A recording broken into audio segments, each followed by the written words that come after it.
என்னமோ காலையிலேருந்து இன்றைக்கி சாம்பார், பருப்பு இந்த மாதிரி சாப்பிட்ணுன்னே தோணிட்டு இருந்தது.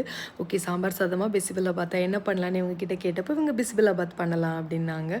சரி ஓகே எப்பயும் போல் வீட்டுக்கு வீடியோ கால் பண்ணிவிட்டு, அதுக்கப்புறமா குக்கிங்கை ஸ்டார்ட் பண்ணலான்ட்டு வீட்டுக்கு வீடியோ கால் பண்ணோம். ஸோ என்னோடய மாமியாரும், என்னோடய நாத்தனாரும் பேசிகிட்டு இருந்தாங்க. அப்போ என்ன லஞ்ச் இன்னைக்கு அப்படின்னு கேட்டப்போ, இவங்க வந்து சாம்பார் சாதம் பண்ண போகிறோம் அப்படின்னாங்க. நான் வந்து இல்லை பிசிபெல்லாபாத் பண்ண போகிறேன் அப்படின்னு. ஸோ இவங்களும் இவங்க அக்காவும் சேர்ந்துட்டு 2ம் ஒன்று தான்.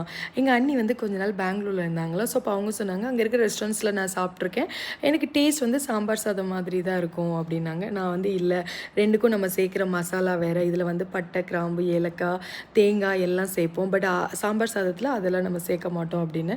இவங்க 2 பேரும் ஒத்துக்கவே இல்லை. பயங்கரமாக ஆர்கியூமெண்ட்ஸ் போயிட்டே இருந்தது.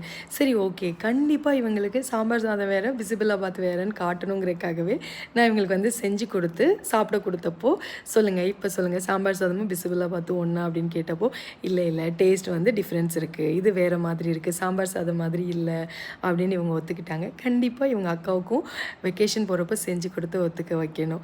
நீங்கள் எத்தனை பேர் சாம்பார் சாதமும் பிசிபெல்லாபாத்தும் ஒன்றுன்னு நினச்சிட்ருக்கீங்க, இல்லை வேறு வேறுன்னு சொல்கிறவங்க கமெண்ட் பண்ணுங்கள்.